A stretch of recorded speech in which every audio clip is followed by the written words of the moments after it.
How was it? I mean, it was tough, I suppose, coming 3 days after that tough defeat against Real Madrid, 120 minutes. You must be very proud of your players. It's unacceptable. It's really unacceptable. Coventry United, Chelsea don't play in the week. Let us play today. Next week, on Friday, will be better. Yeah. Instead of Saturday, put in Friday to have less recovery. Did you feel unfairly treated? It's impossible. It's for the health of the players. Yeah. It's not normal. Honestly, it's not normal. Yeah. So because I win, I have the courage to tell you the defeat, I will shut up. But it's not possible. It's unacceptable to 120 minutes. All of you are football players. The motion to Madrid, the semi-final, the way we lose and everything. And so, honestly, so I know this country is special for many things, but it's for the health of the players. So they are. I don't understand how we survive today. Pep Guardiola here calling out the amount of games that Premier League teams play, the amount of games footballers play in this day and age, and the lack of recovery time that his players got after having extra time on Wednesday. There is the argument they could have played on Sunday. Remember, they now have the biggest gap of all the teams in the title race before their next Premier League game. Arsenal play on Tuesday. They play the same time. Liverpool play Wednesday. They play Thursday. He's calling it out, and we're going to come back to this, but Bernardo Silva has said something similar as well. Let's take a little listen. By the way, hit like buttons and subscribe. It's a really interesting subject. I want to get your opinions on it, but before you write your opinions, listen to the content first. Too much, because we played 120 minutes less than 3 days ago, and we had to play against a team that didn't travel because they're from London, and that had 5 days to waiting for us and thinking about our game. There is no excuse for the game not be tomorrow. It's not acceptable for all of us as a team. That's the way we feel. Well, firstly, the FA wouldn't have known that you were going to have extra time. It's irrelevant that a Chelsea or a London team because you know where the semi-final is. But listening to Bernardo Silva, listening to Pep, a lot of people have backed them and said there's too much football, players are not robots, I need time to rest. But I am calling bullshit on this. And I'm calling BS on this, not because I'm knocking City. So Man City fans, don't take it personally. Although I am using City as an example, but I've done this before with Liverpool. I've done it before with Man United because our managers have moaned about this. This notion that there's more games now than there used to be is only because of the clubs themselves. And I'll give you an example. I went back and checked the season of 1999 to 2000. Why? Because Man United had won a treble the year before. So they were going to be in the same competitions as City a year later. We stupidly didn't enter into the FA Cup that year. Hated the decision, but it was one we took. That season, Man United played 60 football matches from Community Shield until the final day of the season. That was without entering the FA Cup. City this season, having gone out in the quarterfinals of the Champions League, will play 59 to 60 games, I believe.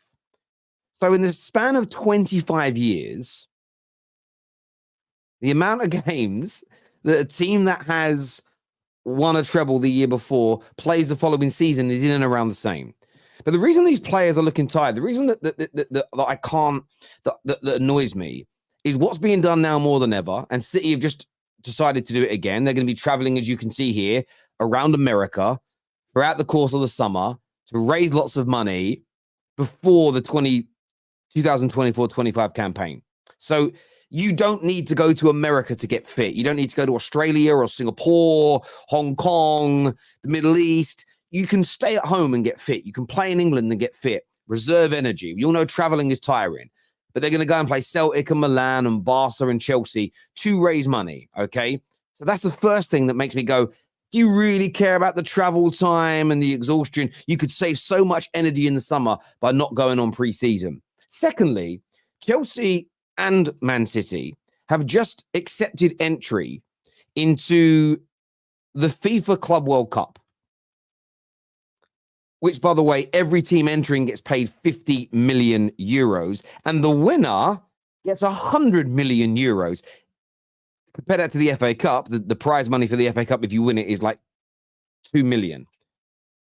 So the players are going to be fit enough, strong enough, healthy enough to go on pre-season tours all around the world, the club to be entered into World Club Championships, which is an extra tournament, Okay, which means another 3, 4, 5, 6, 7 games. But you moan in this instance. This is why I don't take the managers and even to a degree the players seriously when they moan about this stuff. Instead of saying we had a poor game today, they start blaming the authorities. Oh, we didn't get enough rest time. There's too many games in the season. And it all boils down to the same thing. But yet they're all willing to accept the money and the prestige and the attention from entering into these massive, lucrative preseason tours and now new tournaments that are coming out. And for me, the hypocrisy in that stinks. We are sponsored today by NordVPN. You should have this VPN provider to protect yourself online from malware, from viruses, from people trying to hack and harvest your personal data. Even when you visit a website and it asks you to accept the cookies, they take your personal data and they sell it to companies for money. NordVPN will protect you in that way. We can give you a 30-day money-back guarantee and save big and get an extra 4 months free with our special deal by scanning the QR code or clicking on the link below. But my favorite part of NordVPN is getting access to content anywhere around the world. Setanta Sport is based in Eastern Europe, Moldova, Ukraine, etc. You can sign up to a Setanta Sport account via Apple or via the Android and Google Play Store. You can set up an account, change your geolocation with the VPN provider, and get Premier League football, La Liga, Champions League, the UFC, and much, much more for $3.99 a month. If you haven't signed up to this yet, please get it done. It's very expensive around the rest of the world, so check it out now. Now, moving on from the Manchester City situation, I want to look at Arsenal from yesterday. Let's take a look at AFTV here. There's pressure on there today, and it showed at times. But does that not worry you though, Lee? We've got another load of games coming up. We've still got Spurs away, United away. Like, isn't that the pressure going to be a lot for the boys then? Do you see Arsenal? I just want to answer what Cecil said here myself for a second before listening to Lee. Part and parcel. Maybe it's, and look, Cecil's a young man, right? Maybe he doesn't, I don't know. I feel like a lot of Arsenal fans of a certain age, they're so inexperienced personally with title races. This is just what it's meant to be like. This is sort of how it feels. That's that pressure. And if they can't handle it, typically clubs either go the Tottenham route where they fall away and stop competing, or it makes them able to win it in the future. And it's almost like, you know, when you're in the gym, he'll know this. He was a dancer, right? I think he was a dancer. I've seen him dance anyway. Must have been trained. But there's times where, as you're learning to get to a certain level, your muscles ache, the lactic acid is there, you're burning, it's hard, certain moves, certain techniques, certain consistency is difficult. But as you push through those pain barriers, you never get to your full potential. And I think that's all Arsenal are going through. Falling apart further down the line? listen, you learn. Yeah. You learn from games, and that was a game there where we learned from. Okay. We learned from what we done there today. But the massive positive was, yeah, we didn't play particularly well in certain areas and all that, but we got the job done. And that's, listen, he's absolutely spot on there, Lee. The job was done. I understand in a utopia world, in the run-in, you would want to be playing the most scintillating football possible, winning the games comfortably. That's utopia. How often does that happen in three-horse title races in Premier League history? Go back and watch them. They're a finite commodity.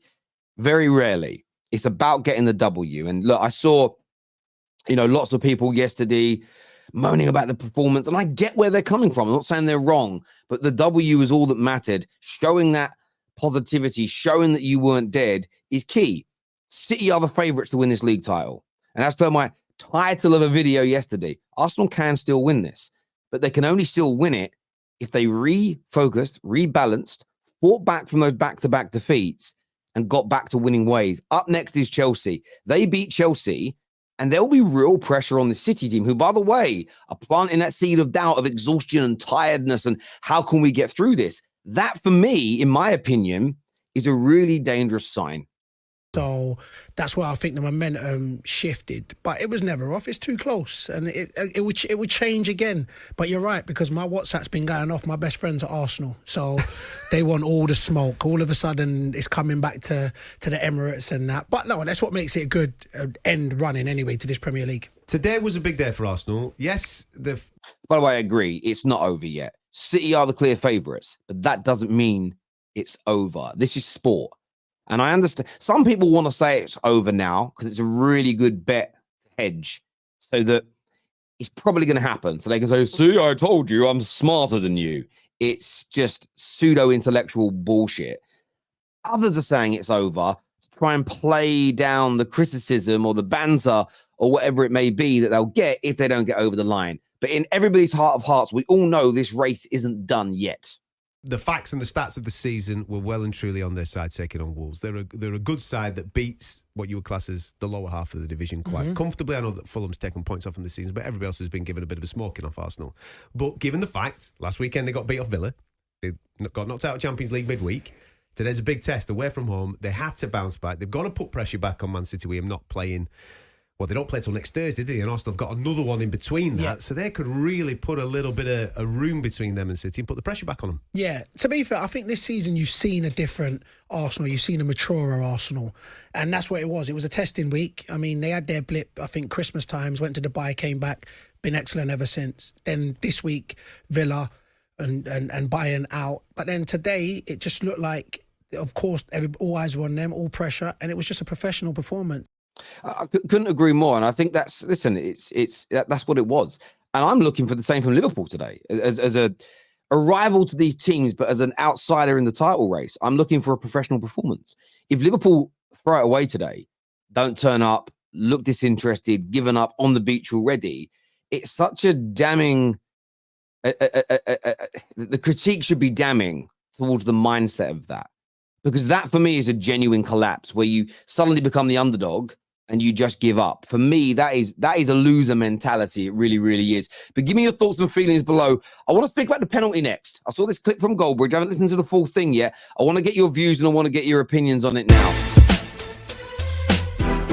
In an FA Cup semi-final that probably knocks Man City out, doesn't give it. At Anfield, the last kick of the game, that's a penalty that puts Man City out of a title race, doesn't give it. At the Emirates, in a title game in autumn, that's a red card twice, doesn't give it. In the Manchester derby, he's not even the referee. Anthony Taylor doesn't give the penalty because he doesn't think it's sufficient contact from Højlund on Rodri. Michael Oliver's in his ear on VAR saying it's a penalty. So that's 3/4 major decisions that have had an impact on the Premier League title race and the FA Cup, all done by the same referee. But they don't. Listen, I don't believe in conspiracy theories. So everybody know, I don't believe that Michael Oliver is being paid. If evidence ever comes out to the contrary, I will hold my hands up. But those decisions, when you actually break them down, it was a clear penalty yesterday. His arm was in an unnatural position, and he either deliberately moves it to the ball, or he deliberately thinks the ball's going to hit his arm, moves it, and inadvertently hits it. Either way, it should have been a penalty. Højlund on Rodri was never a foul, considering we've seen 100 more since, and none of them have been given, just as we said at the time. Liverpool should have had a penalty for the studs in the chest of McAllister. And you look at those decisions, and you think, I mean, Arsenal still won that game earlier on in the season where there was no red card. So that didn't really impact the course of the results. But if those decisions go against Man City, who knows where they would be? They may be out of the FA Cup, they may be out of the title race, or at the very least, 4 or 5 points still away from the top. And I know there's swings and roundabouts, and City have had some decisions that have gone against them this year as well, and I'm not denying it. But people keep talking about an independent regulator coming in to look at the finances of football. I would love an independent review board to be set up to look at these refereeing decisions, who benefits the most, and what could be done to improve it. Because it was horrendous. And I know Chelsea fans are not focusing on that penalty yesterday. And I understand it because their team missed chance after chance after chance after chance. So they're going to criticize their team. But I do feel as football fans, we have to look at these poor decisions as well. But look, I'd love to get your views and your opinions on that in the comment section below. Please hit the like button before you leave and check out NordVPN. As I say, you shouldn't, I genuinely mean it. If you're using the internet without a VPN provider, you're crazy. The amount of money, just forget security and conspiracy theories, just the amount of money. Every website you go on that asks you to accept cookies, if you go in and read their small print, they are selling your data to marketing companies for big money. Stop them from doing it. It's your data. NordVPN can do that for you. Take care. Goodbye. God bless. And I'll see you all again soon. Peace.